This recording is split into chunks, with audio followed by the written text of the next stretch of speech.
Very good morning बच्चों हमने जो चैप्टर स्टार्ट किया वो था इशू ऑफ शेयर्स। उसमें आज मैं आपको नेक्स्ट टॉपिक करा रही हूँ फॉर फीचर ऑफ शेयर्स। क्या होता है ध्यान से समझना, ठीक है। आज जो हमारा टॉपिक है बच्चे वो है for feature of shares. For feature of shares ध्यान से समझना है क्या चीज़ बताने वाली हूँ मैं बच्चे। आपको पता है कि आपको मैंने एक टॉपिक कराया था calls in arrears. Calls in arrears क्या होता है कि जब कोई शेयर होल्डर अपनी किसी ड्यू अमाउंट को देने में अनेबल हो जाता है तो हम उसे कहते हैं कॉल्स इन एरियर्स। मैंने आपको बताया था कॉल्स इन एरियर्स की अलग से कोई एंट्री नहीं होती। आप ड्यू पूरे से करो, रिसीव कम से करो, कॉल का डेबिट बैलेंस बचेगा। डेबिट बैलेंस बचना ही कॉल्स इन एरियर्स होता है। डेबिट बैलेंस क्या होता है वो मैंने उस लेक्चर में बता दिया था, ठीक है। कि ड्यू पूरे से करो, रिसीव कम से करो, कॉल बैलेंस छोड़ेगी, बैलेंस बचना he calls in arrears show करता है। तो अब ध्यान से सुनना, कॉल्स इन एरियर्स होता है कि जो शेयर होल्डर ने अमाउंट नहीं भेजी। आपको पता है अगर वो शेयर होल्डर पैसे नहीं भेजता तो कंपनी लास्ट में उसके घर एक वार्निंग लेटर भेजती है शेयर होल्डर के घर, और उसके अंदर उसे 14 डेज़ का टाइम देती है कि इन 14 डेज़ के अंदर अपनी ड्यू अमाउंट भेज दो एरियर की, अदरवाइज कंपनी आपके शेयर को कैंसिल कर देगी, ठीक है।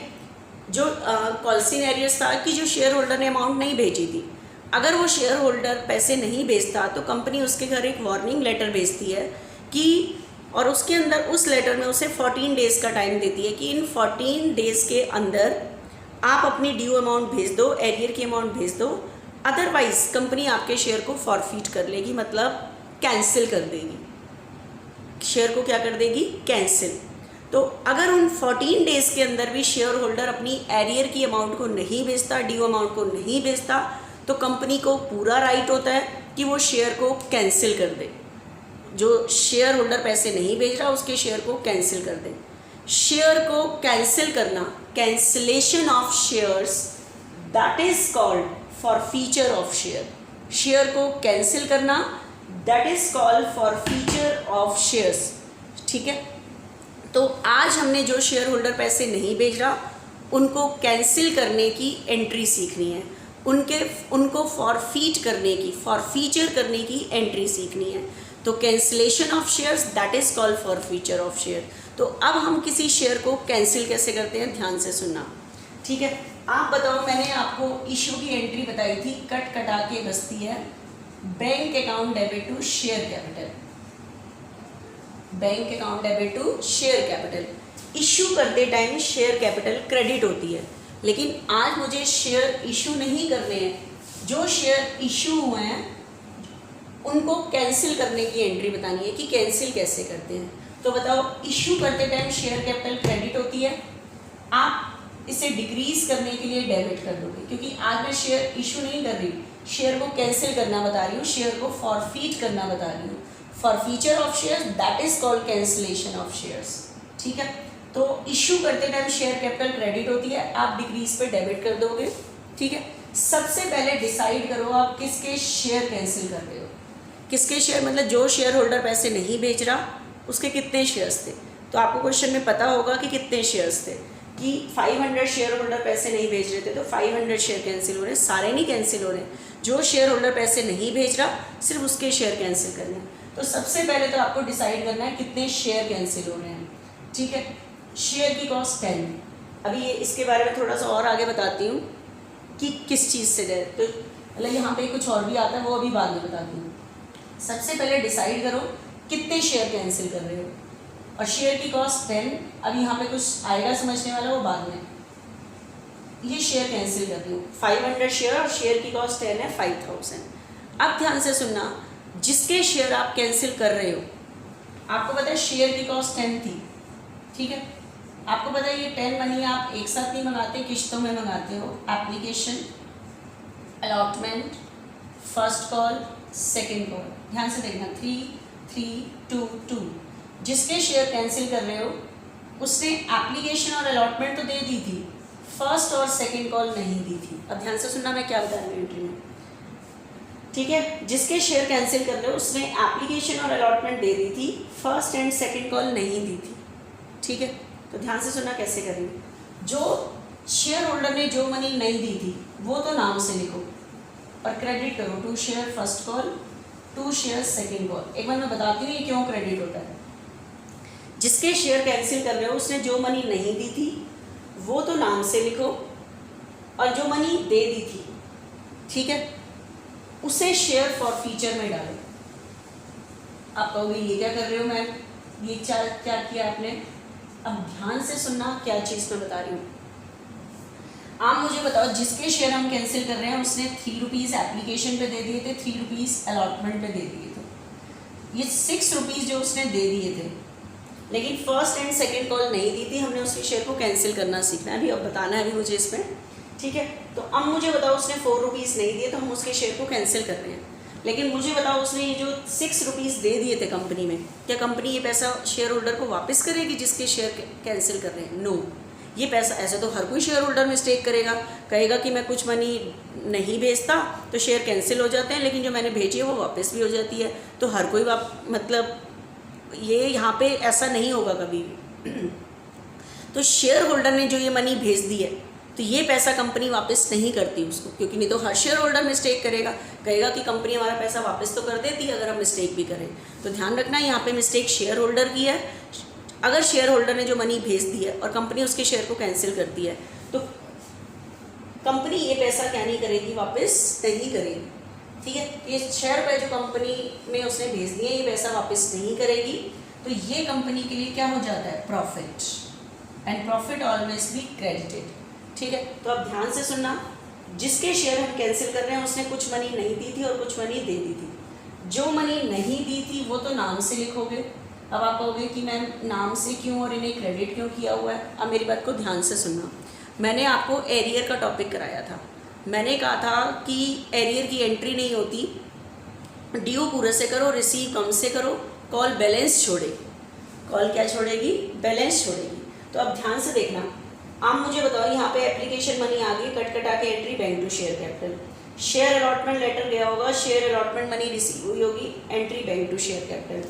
लेकिन आप मुझे बताओ इस शेयर होल्डर ने फर्स्ट कॉल के पैसे नहीं दिए थे, तो फर्स्ट कॉल लेटर पूरे से गया होगा, रिसीव कम से हुआ होगा, कॉल ने क्या छोड़ा होगा, बैलेंस। कौन सा balance, debit balance. Second call letter गया होगा, 500 शेयर ने पैसे नहीं दिए, रिसीव की एंट्री कम से हुई होगी, सेकंड कॉल का भी बैलेंस बचा होगा।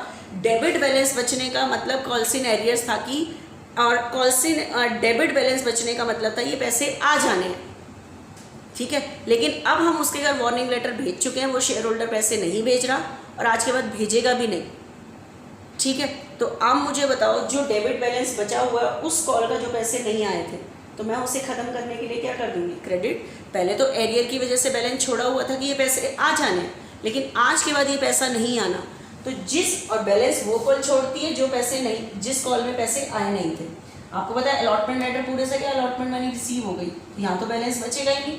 बैलेंस वहाँ बचता है जहाँ एरियर था, एरियर मतलब जहाँ पैसे नहीं आए थे। तो मुझे बताओ फर्स्ट और सेकंड कॉल नहीं आई थी, तो फर्स्ट और सेकंड कॉल ड्यू ज़्यादा से हुई होगी, रिसीव कम से हुई होगी, तो कॉल ने क्या छोड़ा होगा, बैलेंस। कौन सा balance, debit balance. Debit balance का था मतलब ये पैसे एरियर के आ जाएंगे, लेकिन अब आज के बाद नहीं आने क्योंकि मैं शेयर को ही कैंसिल कर रही हूँ। तो जो जिस कॉल का बैलेंस बचा हुआ है वो खत्म होने के लिए यहाँ क्रेडिट हो जाता है, और बैलेंस डेबिट उसी का बचता है जिस कॉल के पैसे आए नहीं हैं। तो इस टाइम फर्स्ट और सेकंड कॉल नहीं आई, तो फर्स्ट और सेकंड कॉल यहाँ पे डेबिट बैलेंस है, ख़त्म करने के लिए क्रेडिट कर दोगे क्योंकि आज के बाद ये पैसा आना ही नहीं है। उसके बाद इस शेयर होल्डर ने 6 रुपीज़ ये भेजे हैं और आपको पता है ये बैलेंस नहीं बची होगी कॉल, क्योंकि जितने से ड्यू उतने से रिसीव, अलॉटमेंट का बैलेंस नहीं बचा होगा। तो आपको पता है ये 6 रुपये कंपनी वापस तो नहीं करती, लेकिन इनके लिए अपना नाम क्यों नहीं लिख सकते, क्योंकि इस कॉल ने बैलेंस ही नहीं छोड़ा। तो आपको पता है ये 6 रुपीज़ कंपनी पैसे वापस नहीं करती, ये कंपनी के लिए प्रॉफिट हो जाता है शेयर को कैंसिल करने का। तो शेयर कैंसिल करने का जो प्रॉफिट होता है वो कंपनी उसे डालती है शेयर फॉर फ्यूचर के नाम से। और ये क्यों क्रेडिट हुआ एंट्री में, क्योंकि ये कंपनी के लिए प्रॉफिट है।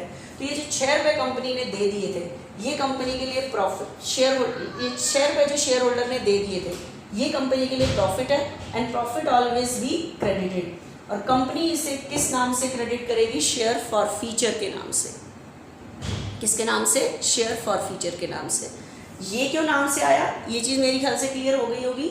मान लो इस टाइम अलॉटमेंट भी नहीं आती, क्या नहीं आती, अलॉटमेंट भी नहीं आती, तो आपको पता है अलॉटमेंट लेटर ज़्यादा से क्या होगा, रिसीव कम से होगा, तो अलॉटमेंट का भी डेबिट बैलेंस बचा हुआ होगा। तो इस टाइम जब मैं इन शेयर को कैंसिल करूंगी तो इस टाइम कहाँ कहाँ पैसे नहीं आए थे, ना अलॉटमेंट पे नहीं आए थे, ना फर्स्ट कॉल पे नहीं आए थे, ना सेकंड पे, तो सारी कॉल में क्या छोड़ा होगा, बैलेंस, और आज के बाद ये पैसा आना भी नहीं है क्योंकि शेयर कैंसिल हो रहे हैं। तो आप इन सारी कॉल को ख़त्म करने के लिए क्या कर दोगे, 2 share allotment, 2 share first call, 2 share second call,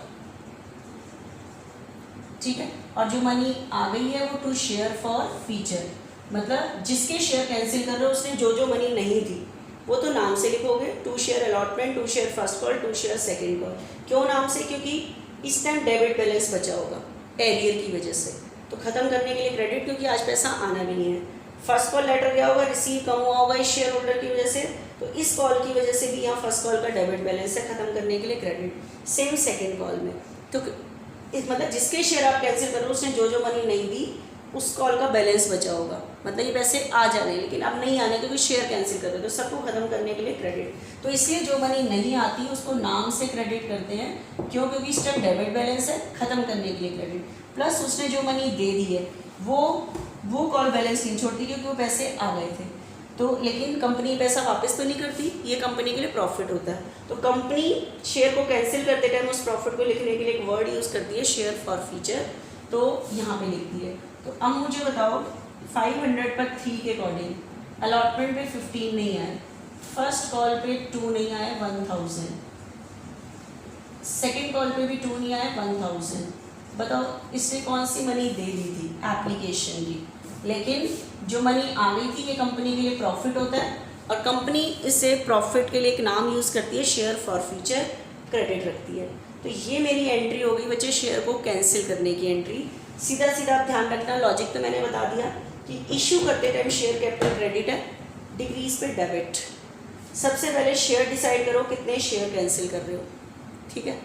उसके बाद शेयर की वैल्यू 5000, उसके बाद जो मनी नहीं आई वो नाम से, जिसके शेयर कैंसिल कर रहे हो उसने जो मनी नहीं दी वो नाम से, जो दे दिया वो शेयर फॉर फ्यूचर, क्योंकि वो प्रॉफिट में आ जाएगी, ठीक है। अब देखना ध्यान से,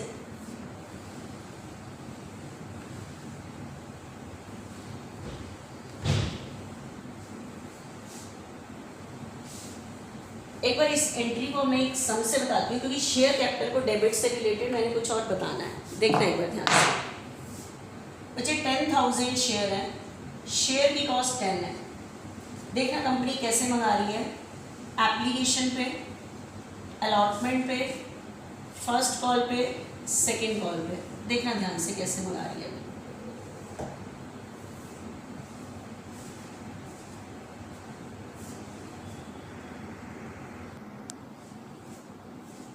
देखना बच्चे ध्यान से, ये जो मैंने अभी सम करा बता रही हूँ, 10,000 शेयर है, शेयर की कॉस्ट 10 है, कंपनी पैसे मंगा रही है 3 rupees on application, 3 rupees on allotment, 2 rupees on first call, 2 rupees on second call, ठीक है। अब ध्यान से सुना, एक शेयर होल्डर जिसके पास 500 शेयर है उसने फर्स्ट और सेकेंड कॉल के पैसे नहीं दिए, और उसके बाद हमने उनको फॉरफीट करना है, मतलब 8 एंट्री जो आप करते थे वो तो करोगे ही करोगे, उसके बाद फॉर फ्यूचर की एंट्री करनी है आपने।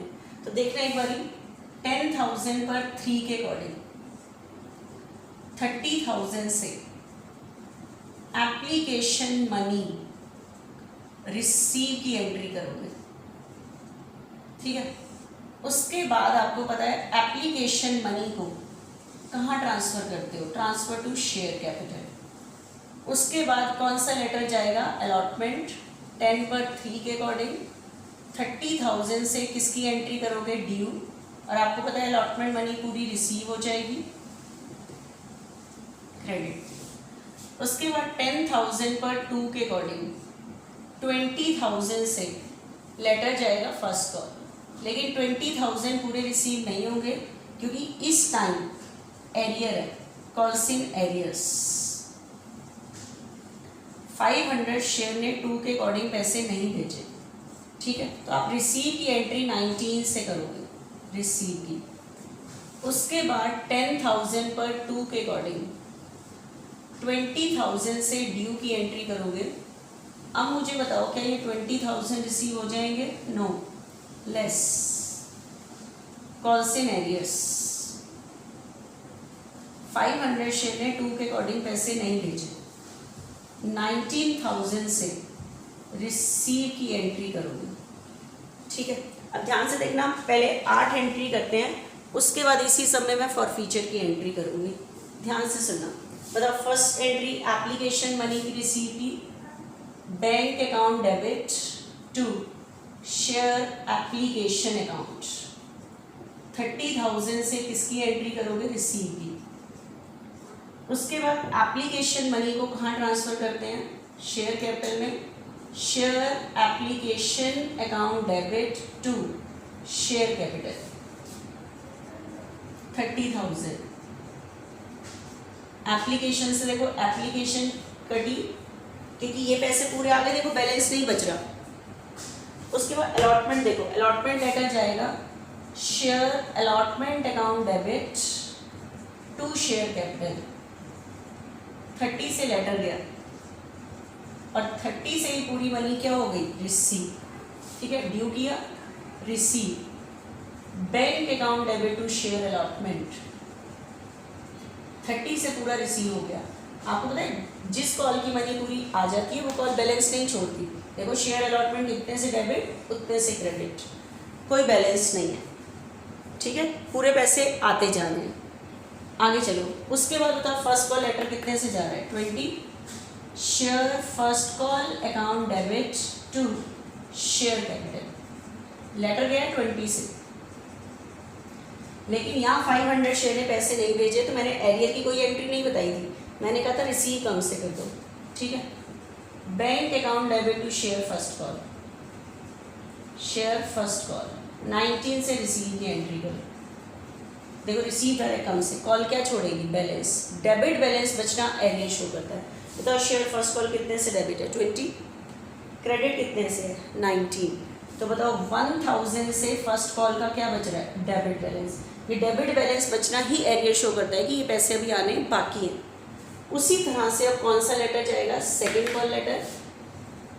Share second call account debit to share capital 20,000 से ड्यू किया।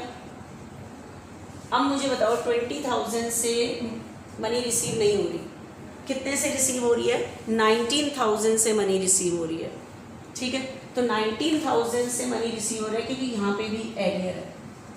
तो bank account debit to share second call 19,000 से मनी रिसीव। तो आप बताओ किस कॉल ने बैलेंस छोड़ा है? फर्स्ट कॉल ने और second call. Second call letter गया 20 से, कट नहीं रहा पूरा क्योंकि ये 19 है। तो 1,000 से सेकेंड कॉल का भी डेबिट बैलेंस बचा है। डेबिट बैलेंस बचना ही एरियर शो करता है, मतलब ये पैसे आने बाकी हैं, लेकिन आज आने बाकी नहीं है। अब मुझे इन 500 शेयर को फॉरफिट करना है जो शेयर होल्डर पैसे नहीं भेज रहा। तो देखना शेयर को कैंसिल करने की एंट्री ध्यान से देखना जो मैं बता रही हूँ। शेयर को कैंसिल करने की एंट्री देखना ध्यान से।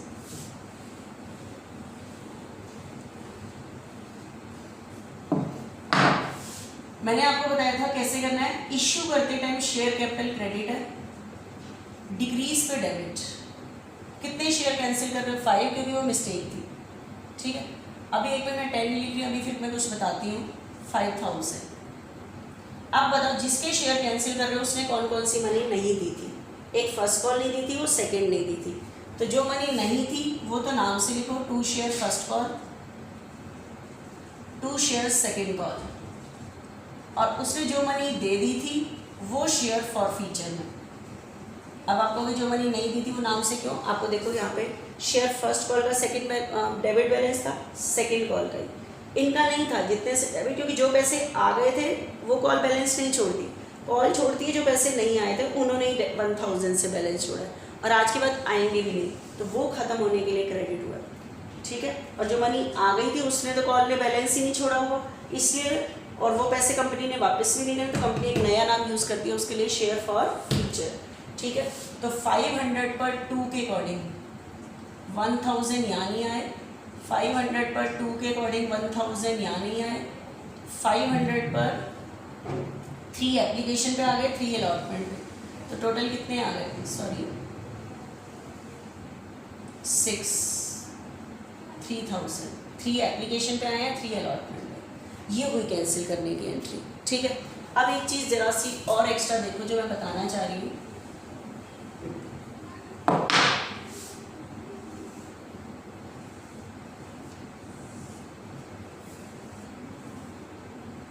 एप्लीकेशन अलॉटमेंट 10,000 पर 3 के अकॉर्डिंग था 30। अब ध्यान से देखना, एप्लीकेशन मनी रिसीव भी 10 पर 3 के अकॉर्डिंग अलॉटमेंट ड्यू था, यही पूरा सम है। लेकिन अब ध्यान से देखना, बाई चांस सेकेंड कॉल मंगाई ही नहीं गई थी, सेकेंड कॉल मंगाई ही नहीं गई थी।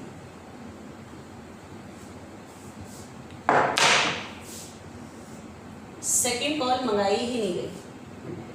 ठीक है, आपको पता है 6 एंट्री की हमने, application money receive, transfer, allotment letter गया, मनी रिसीव हुई, फर्स्ट कॉल लेटर गया, 500 शेयर ने पैसे नहीं दिए, लेकिन फर्स्ट कॉल के बाद ही शेयर को कैंसिल कर लिया गया, सेकेंड कॉल मंगाई ही नहीं गई।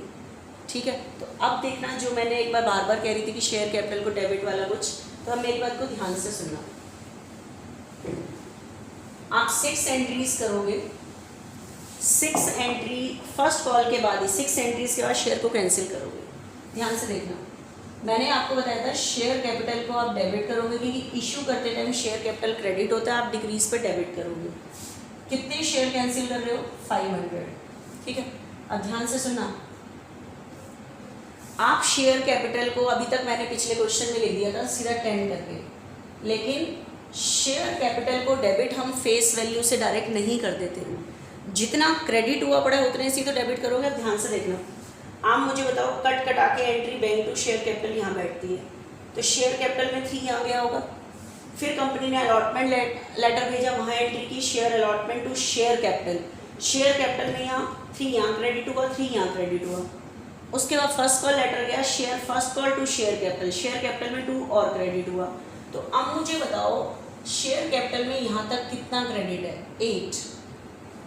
अभी फाइनल कॉल मंगाई ही नहीं गई, तो फाइनल कॉल नहीं मंगाई गई तो कौन सी एंट्री नहीं हुई, share final call to share capital, क्योंकि मंगाते टाइम ही कंपनी ड्यू की एंट्री करती है, तो अभी वो एंट्री नहीं हुई, share final call to share capital. तो शेयर कैपिटल में ये 2 रुपये यहाँ ट्रांसफर नहीं हुए, कैपिटल में क्रेडिट नहीं है, तो बताओ कैपिटल में यहाँ तक कितना क्रेडिट है, 8। जितना कंपनी ने मंगाया है उतना ही शेयर कैपिटल में क्रेडिट होता है, क्योंकि ड्यू की entry share allotment to share capital, क्योंकि जब कंपनी मंगाती है उसी टाइम में ड्यू की एंट्री करती है, शेयर कैपिटल में क्रेडिट करती है। तो बताओ शेयर कैपिटल में यहाँ तक कितना क्रेडिट है, 8। तो शेयर कैपिटल जितने से क्रेडिट है उतने से ही तो मैं डेबिट करूँगी, मैं उसी चीज़ को ही तो कैंसिल कर रही हूँ। ठीक है, तो ध्यान रखना, शेयर कैपिटल को डेबिट फेस वैल्यू से नहीं करना, कॉल्ड अप अमाउंट से करना है। तो बताओ यहाँ तक कंपनी ने कितना मंगा लिया था, 8, तो 8 से डेबिट करोगे। तो ध्यान रखना, ये जो मैंने अभी पहले नहीं बताया था क्योंकि एग्जाम्पल से बताना था। ठीक है, तो शेयर कैपिटल को डेबिट, क्योंकि मुझे किस चीज़ को कैंसिल करना है, जितना क्रेडिट हुआ पड़ा है उतना ही तो डेबिट करोगे। तो बताओ यहाँ तक शेयर कैपिटल में कितना क्रेडिट हुआ पड़ा है, क्योंकि bank to share capital, share allotment to share capital, first call to capital, तो कैपिटल में यहाँ तक 8 क्रेडिट है।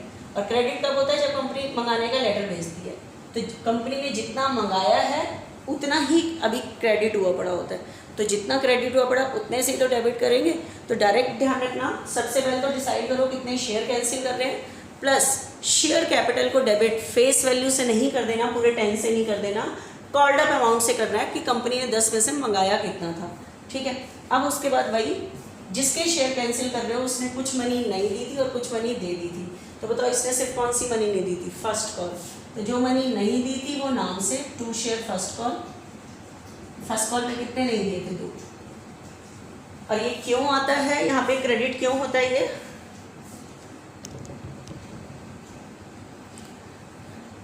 क्योंकि आपको पता है इसी कॉल ने बैलेंस छोड़ा होगा डेबिट, क्योंकि ड्यू 20 से हुआ होगा, रिसीव 19 से, तो 1000 से बैलेंस बचा और आज के बाद ये आएगा भी नहीं, फर्स्ट कॉल खत्म होने के लिए क्रेडिट हो गई। बताओ इसने कौन सी मनी दे दी थी, एप्लीकेशन और अलॉटमेंट, तो जो मनी आ गई थी ये पैसे कंपनी के लिए प्रॉफिट होता है, and profit always be credited. तो 500 पर किसके अकॉर्डिंग 6 आ गए थे, तो 3000। ये कैंसिल करने की एंट्री हो गई। ठीक है, तो अब मैंने कहा आपको फॉर फीचर की जो एंट्री के लिए मेन चीज़ें थी कि शेयर कैपिटल को डेबिट फेस वैल्यू से नहीं करना, कॉल्ड अप अमाउंट से करना है, प्लस क्रेडिट में जो मनी नहीं आई वो नाम से लिखना, जो आ गई थी उस शेयर होल्डर की वो फॉर फीचर में लिखना। ठीक है, तो ये बस मेन बेस यही चीज़ थी। अब देखना आगे ध्यान से, अब मैं इसको ले रही हूँ, अगर बाई चांस देखो फाइनल कॉल भी मंगा ली होती तो 10,000 पर 2 के अकॉर्डिंग 20,000 से ड्यू करोगे और ये 20,000 पूरे रिसीव नहीं होंगे तो लेस कॉल्सिन एरियर्स 500 शेयर ने 2 के अकॉर्डिंग पैसे नहीं भेजे 1,000, तो 19,000 से किसकी एंट्री करोगे? रिसीव की। 19,000 से किसकी एंट्री करोगे? रिसीव की। तो आपको पता है इसके बाद अब इस 500 शेयर को फॉरफिट किया गया, मतलब कैंसिल किया गया। तो अब देखना ध्यान से, share capital account debit 500 share cancel हो गए। शेयर कैपिटल को डेबिट फेस वैल्यू से नहीं करना, कॉल्ड अप। अब मुझे अब तक यहाँ तक कंपनी ने कितना मंगा लिया था? पूरा 10, 3 तो वो एंट्री नहीं हो गई थी फाइनल कॉल टू कैपिटल। अब कैपिटल में 10 के अकॉर्डिंग क्रेडिट है तो डेबिट भी 10 से ही करोगे। ठीक है, तो कंपनी ने अब 10 मंगा लिए थे, पूरा 10 के अकॉर्डिंग, मतलब चेक करो कि कितना मंगा लिया था। अब कंपनी ने पूरे 10 मंगा लिया था तो पूरा 10 क्रेडिट है, तो 10 से ही डेबिट करोगे। उसके बाद पता लगाओ जिसके शेयर कैंसिल कर रहे हो उसने कौन कौन सी मनी नहीं दी थी, फर्स्ट एंड सेकंड कॉल। तो इसी कॉल ने देखो बैलेंस छोड़ा हुआ है, 20 से रिसीव हुआ है, 20 से ड्यू हुआ है, रिसीव 19 से, तो इसी कॉल ने तो डेबिट बैलेंस छोड़ा हुआ है, खत्म होने के लिए क्रेडिट वही। तो अब सीधा सीधा ध्यान रखना, जो मनी नहीं आई वो नाम से credit, 2 share first call, 2 share second call, और उसने ये मनी दे दी थी 6, ये कंपनी के लिए profit, and profit always be credited. 500 share पर 2 के अकॉर्डिंग 1,000 यहाँ नहीं दिए, 500 पर 2 के अकॉर्डिंग 1,000 यहाँ नहीं दिए, 3 दे दिए, सॉरी 6 दे दिए थे, 3,000 हो गए। अब मैंने आपको कैंसिल करने की एंट्री के बारे में पूरा बता दिया कि कैसे फॉरफीचर की एंट्री करते हैं। अब मेरी बात को ध्यान से सुनना, री इशू की एंट्री, री इशू की एंट्री कैसे करते हैं। ये जो शेयर कैंसिल हुए हैं, अब मैंने 500 शेयर पैसे नहीं भेज रहे थे, मैंने इनको कैंसिल कर दिया।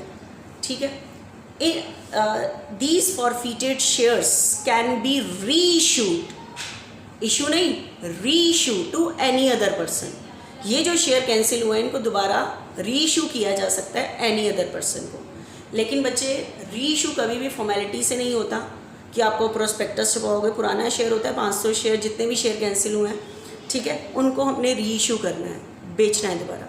तो ये नहीं कि प्रोस्पेक्टस छपवाएगी कंपनी, नो, विदाउट फॉर्मेलिटी होता है, और ना कोई किस्तों का चक्कर होता है कि हम लेटर भेजेंगे पैसे आएंगे, नो, सीधा शेयर इशू होता है और पैसे आ जाते थे। इसलिए री इशू की डायरेक्ट एंट्री होती है बैंक टू शेयर कैपिटल, जो डायरेक्ट इशू की बचती थी, क्योंकि विदाउट फॉर्मेलिटी होता है, इसमें कोई फॉर्मेलिटी का चक्कर नहीं होता। ये जो शेयर कैंसिल हुए हैं इनको दोबारा री इशू किया जा सकता है टू एनी अदर पर्सन, दूसरे पर्सन को, और विदाउट फॉर्मेलिटी होता है, डायरेक्ट शेयर इशू होता है, पैसे आ जाते हैं। तो इसलिए डायरेक्ट री इशू की एंट्री विदाउट फॉर्मेलिटी वाली बैठती है बैंक टू शेयर कैपिटल।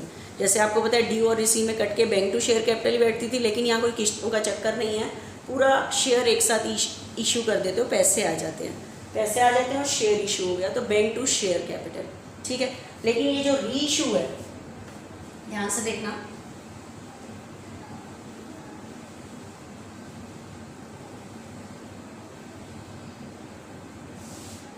ये जो शेयर कैंसिल हुए हैं इनको दोबारा री इशू करना है, और ये शेयर एट पार भी री इशू हो सकते हैं, मतलब 10 वाला 10 पे भी हो सकते हैं, उसके बाद एट प्रीमियम भी हो सकते हैं, और एट डिस्काउंट भी हो सकते हैं। अब ध्यान से सुनना क्या बता रही हूँ। एट पार का मतलब है 10 वाला 10 में री इशू कर देना, मतलब 500 शेयर है, 10 वाला 10 में री इशू कर देना, हो गया। 10 वाला 10 में, नो प्रॉफिट नो लॉस, री इशू की डायरेक्ट एंट्री कर दोगे। उसके बाद है 10 वाला 12 में इशू करना, this is the issued at re issue at premium. तो एंट्री क्या होगी, bank account debit to share capital, 500 share है, 10 वाला मानते हुए 12 में री इशू हो रहा है, इसमें भी कोई दिक्कत नहीं है। 10 वाला 12 में कर रहे हो तो 2 रुपीज़ जो एक्स्ट्रा आ रहे हैं वो किस में आएंगे, SPR में, 1000, ये हो गया। ठीक है, अब सुनना आपको कि मैम डिस्काउंट पे तो होता ही नहीं है। बच्चे ये मैंने आपको बताया था डिस्काउंट पे शेयर इशू नहीं होते, ये इशू नहीं है, ये री इशू है। पुराना शेयर होता है, मुझे कम पे देना पड़ता है, इशू नहीं होते डिस्काउंट पे, क्योंकि सेबी की तरफ से परमिशन ही नहीं है डिस्काउंट पे कंपनीज को शेयर इशू करने की। लेकिन ये इशू नहीं है, ये री इशू है। ठीक है, तो री इशू कम पे होता है, डिस्काउंट पे होता है। ठीक है, तो देखना एक बारी, एट डिस्काउंट, एट डिस्काउंट मतलब कम पे री इशू करना। जैसे 10 वाला है 9 पे री इशू कर देना। लेकिन ध्यान से सुनना, bank account debit to share capital, 500 share है, 10 वाला 9 में री इशू हो रहा है। आप बताओ 10 वाला शेयर 9 पे री इशू हो रहा है तो 1 रुपये कंपनी में कम आएगा, ज़्यादा आता है तो मेरे लिए प्रॉफिट है वो SPR में। अब 10 वाला शेयर है और री इशू हो रहा है 9 में, तो 1 रुपये कंपनी में कम आएगा, 500, और 1 रुपये कम आना ये कंपनी में लॉस है, and loss always be debited. ठीक है, 5000 है, मनी आ रही है 45 पे, तो 500 का लॉस हो रहा है। तो ये लॉस आपको कि ma'am loss always be debited, आप शेयर डिस्काउंट वर्ड यूज़ कर दो यहाँ पे लॉस के लिए कि डिस्काउंट दिया। लेकिन ध्यान रखना, सेबी की तरफ से कंपनी को परमिशन नहीं है डिस्काउंट पे इशू करने की, तो कंपनी डिस्काउंट वर्ड यूज़ नहीं कर सकती। तो आपका ये री इशू है, री इशू करते टाइम कंपनी कम पे करती है री इशू, ठीक है, लेकिन कंपनियां डिस्काउंट वर्ड यूज़ नहीं कर सकती, ध्यान रखना। तो ये लॉस ध्यान से सुनना, यहाँ कंपनी डिस्काउंट वर्ड यूज़ नहीं कर सकती, तो कंपनी डायरेक्ट इस लॉस को कहाँ से कवर करती है, शेयर फॉर फीचर्स के प्रॉफिट से, क्योंकि अभी शेयर को कैंसिल करते टाइम प्रॉफिट हुआ है। यहाँ कंपनी लॉस के लिए कोई वर्ड यूज़ नहीं कर सकती कि कोई लॉस का नाम, क्योंकि शेयर डिस्काउंट पे इशू होते नहीं है। पुराना शेयर होता है, कंपनी लॉस पे दे रही होती है, लेकिन इस लॉस के लिए कोई हम वर्ड यूज़ नहीं कर सकती। क्यों? क्योंकि कंपनी को परमिशन नहीं है, ठीक है। लेकिन पुराना शेयर होता है, कंपनी दे रही होती है, तो कंपनी क्या करती है, इस लॉस के लिए कोई यहाँ पर वर्ड यूज़ नहीं करती, तो डायरेक्ट इस लॉस को यहाँ से कवर करती है शेयर फॉर फीचर के प्रॉफिट से। शेयर को कैंसिल करते टाइम यहाँ प्रॉफिट हुआ, ठीक है। तो बताओ share for feature profit credit है, और अगर हम इसे किसी लॉस के लिए यूज़ करते हैं तो ये प्रॉफिट कम हो जाएगा, कम होने के लिए डेबिट हो जाएगा शेयर फॉर फीचर, कि डायरेक्ट मैंने लॉस को कवर किया इस शेयर फॉर फीचर के। देखो share for feature profit credit था 3, लॉस के लिए यूज़ हो गया, ये प्रॉफिट कम हो गया, तो प्रॉफिट का क्रेडिट बैलेंस इंक्रीज पे क्रेडिट, डिक्रीज पे डेबिट, तो डायरेक्ट लॉस को कवर करने के लिए मैंने प्रॉफिट को डेबिट कर दिया यहाँ पे। क्लियर और नॉट? ठीक है, तो ये री इशू की एंट्री हो गई। अब एक चीज़ और ध्यान से सुनना आपको कि मैम क्या ऐसे हो सकता है यहाँ पे 3000 प्रॉफिट हो और यहाँ पे लॉस ज़्यादा रहो? नो, री इशू करते टाइम कंपनी उतना ही यहाँ पे डिस्काउंट देती है जितना उसके पास यहाँ पे प्रॉफिट अवेलेबल होता है, क्योंकि ये लॉस कहीं से कवर नहीं होता, सिर्फ इसी प्रॉफिट से कवर होता है। तो जितना प्रॉफिट अवेलेबल होता है री इशू करते टाइम कंपनी उतना ही डिस्काउंट देती है, क्योंकि ये लॉस कहीं और से कवर नहीं होता। अगर मेरे पास 6 के अकॉर्डिंग प्रॉफिट आया हुआ था, यहाँ पे 6 रुपीज़ आ गए थे, तो मैक्सिमम डिस्काउंट यहाँ पे 6 ही हो सकता है। मतलब 10 वाला शेयर 4 पे री इशू कर देगी 2000, और 3 का कंपनी को लॉस हो रहा है। देखो कितना प्रॉफिट अवेलेबल है 3, और कवर भी कितना कर रहे हैं हम 3। ये ऐसे कभी भी नहीं होगा कि 3 और 7, देखना 15, 35, तो बताओ कितने का लॉस है 35, और मेरे पास तो इतना प्रॉफिट अवेलेबल है, ये पॉसिबल ही नहीं है। री इशू करते टाइम कंपनी मैक्सिमम उतना ही डिस्काउंट देती है जितना उसके पास यहाँ पे कैंसिल करते टाइम प्रॉफिट अवेलेबल होता है। ये चीज़ पॉसिबल ही नहीं है जो मैंने अभी लिखी है यहाँ पे, ठीक है, पॉसिबल नहीं है। तो अभी तो 10 वाला शेयर था, मैक्सिमम रिसीव कितना हुआ था यहाँ पे 6, तो मैक्सिमम डिस्काउंट 6 ही हो पाएगा यहाँ पे, तो 4 पे रीइशू हो जाएगा, ठीक है। तो अभी तो वैसे मैं जो सम कर रही थी 9 पे और 1 का डिस्काउंट 45, ठीक है। तो ध्यान से सुनना, रीइशू का लॉस डायरेक्ट फॉर फ्यूचर के प्रॉफिट से कवर करना है। ये क्यों डेबिट हुआ है फॉर फ्यूचर, प्रॉफिट क्रेडिट है, इसको प्रॉफिट को लॉस के लिए यूज़ करोगे, प्रॉफिट कम हो जाएगा, कम पे डेबिट, तो लॉस का नाम नहीं लिखा, डायरेक्ट कवर किया हमने प्रॉफिट से, ठीक है। तो अब मैंने 2 एंट्री आपको बता दी, एक तो कैंसिल करने की, ठीक है, उसके बाद रीइशू एट पार होता है या तो एट प्रीमियम होता है, डिस्काउंट चक्कर पड़ेगा या फिर डिस्काउंट पे। अब एक और चीज़ ध्यान से सुनो, आपको पता है ये प्रॉफिट जो शेयर को कैंसिल करने का प्रॉफिट है, ये बिजनेस के किसी और लॉस के लिए यूज़ नहीं हो सकता, सिर्फ रीइशू के लॉस के लिए यूज़ होता है यहाँ पे, और कहीं के लिए यूज़ नहीं होता, ठीक है। तो अब मुझे बताओ, और प्लस ये लॉस कहीं और प्रॉफिट से कवर नहीं होता, जितना मेरे पास प्रॉफिट अवेलेबल होता है उतना ही यहाँ मैक्सिमम डिस्काउंट होता है। क्यों? क्योंकि ये लॉस कहीं और से कवर ही नहीं होता, सिर्फ फॉर फ्यूचर के प्रॉफिट से कवर होता है। ये प्रॉफिट बिजनेस के किसी और लॉस के लिए यूज़ नहीं हो सकता, ये लॉस किसी और प्रॉफिट से कवर नहीं हो सकता, दोनों एक दूसरे पे डिपेंडेंट है। तो अब मुझे बताओ, मेरे पास शेयर फॉर फ्यूचर का कितना प्रॉफिट अवेलेबल था 3, मैंने कितना यूज़ कर लिया लॉस के लिए 5, तो मुझे बताओ मेरे पास शेयर फॉर फ्यूचर में कितना प्रॉफिट पड़ा हुआ है शेयर फॉर फ्यूचर का 25। तो ये तो ज़िंदगी भर बिजनेस में पड़ा ही रह जाएगा। क्यों? क्योंकि मैंने कहा शेयर फॉर फ्यूचर का प्रॉफिट किसी और पर्पज़ के लिए यूज़ ही नहीं हो सकता, रीइशू के लॉस के लिए यूज़ होता है, वो यूज़ होना था वो हो गया, तो ये तो बेकार पड़ा रहेगा बिजनेस में। तो ध्यान से सुनना, जैसे ही शेयर रीइशू हो जाए, ये लॉस कवर हो जाए, ये लॉस कवर हो जाए, ठीक है। जैसे ही शेयर रीइशू हो जाए, फॉर फ्यूचर का लॉस और रीइशू का लॉस कवर हो जाए, तो मुझे इस फॉर फ्यूचर के प्रॉफिट के बचे हुए प्रॉफिट को कहीं और ट्रांसफ़र कर देना चाहिए, ताकि ये बिजनेस के किसी और लॉस के लिए यूज़ हो सके, ठीक है। पहले क्यों नहीं करना चाहिए? क्योंकि मान लो मैंने 3 था, पहले कहीं और ट्रांसफ़र कर दूँ, ये लॉस कहीं और से कवर नहीं होता, सिर्फ फॉर फ्यूचर के प्रॉफिट से कवर होता है। तो शेयर फॉर फ्यूचर के प्रॉफिट में से रीइशू का लॉस कवर करने के बाद मुझे फॉर फ्यूचर के प्रॉफिट को कहीं और ट्रांसफ़र कर देना चाहिए, ताकि ये बिजनेस के किसी और लॉस के लिए यूज़ हो सके। तो मुझे बताओ, शेयर फॉर फ्यूचर में कितना प्रॉफिट था 3, यूज़ कितना हो गया 5, बाकी कितना बचा हुआ है 25। तो मुझे इसको कहीं और ट्रांसफ़र कर देना चाहिए। तो आप कहोगे कहाँ ट्रांसफ़र करेंगे? कैपिटल रिजर्व में। कहाँ ट्रांसफ़र करेंगे? Capital reserve. अब कैपिटल रिजर्व में क्यों? आपको पता है बिजनेस में 2 टाइप्स के प्रॉफिट होते हैं। एक तो होता है रेवेन्यू प्रॉफिट, रेवेन्यू प्रॉफिट होते हैं जो बिजनेस में रेगुलर बेस पे होते रहते हैं। जो रेगुलर बेस पे होते हैं वो प्रॉफिट एंड लॉस के क्रेडिट साइड में ट्रांसफर होते हैं। और दूसरे बिजनेस में होते हैं कैपिटल प्रॉफिट।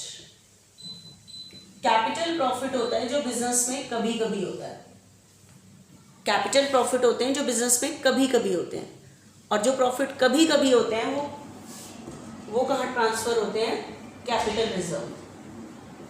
तो capital profit always transfer to capital reserve. तो अब मुझे बताओ, शेयर फॉर फ्यूचर का प्रॉफिट रेगुलर बेस पे होता है या कभी कभी? तो कैपिटल प्रॉफिट है, तो ये कहाँ ट्रांसफर होगा? कैपिटल रिजर्व में, लेकिन लॉस कवर करने के बाद। तो मुझे बताओ, शेयर फॉर फ्यूचर में कितना प्रॉफिट पड़ा हुआ है 25, क्योंकि शेयर फॉर फ्यूचर में था 3, 5 मैंने लॉस के लिए यूज़ कर दिया। तो यूज़ करने के बाद मुझे शेयर फॉर फ्यूचर के प्रॉफिट को कहीं और ट्रांसफ़र कर देना चाहिए, क्योंकि जब तक प्रॉफिट शेयर फॉर फ्यूचर में पड़ा रहेगा, ये बिजनेस के किसी और लॉस के लिए यूज़ नहीं हो सकता, ठीक है। तो जैसे ही लॉस कवर हो जाए रीइशू का, क्योंकि रीइशू का लॉस कहीं और से कवर नहीं होता, तो इसलिए पहले इसमें से ये कवर करना है, कवर करने के बाद ट्रांसफ़र करना है, ठीक है। तो बताओ कितना बचा हुआ है शेयर फॉर फ्यूचर में? 25। Share for future profit credit है, ख़त्म करने के लिए क्या करोगे? डेबिट। तो share for future account debit, और ये प्रॉफिट को कहाँ ट्रांसफ़र कर दोगे? कैपिटल रिजर्व में। कैपिटल रिजर्व में ट्रांसफ़र करने के पीछे लॉजिक से यही है कि ताकि ये बिजनेस के किसी और लॉस के लिए यूज़ हो सके, ठीक है। तो आज मैंने आपको नई एंट्री सिखाई है, एक तो फॉर फ्यूचर की एंट्री, रीइशू की एंट्री और कैपिटल जेड में ट्रांसफ़र करने की एंट्री। ठीक है, तो जो हम सम कर रहे थे वो तो आता ही है, 3 एंट्री एक्स्ट्रा सिखाई है शेयर को कैंसिल करने की। ठीक है,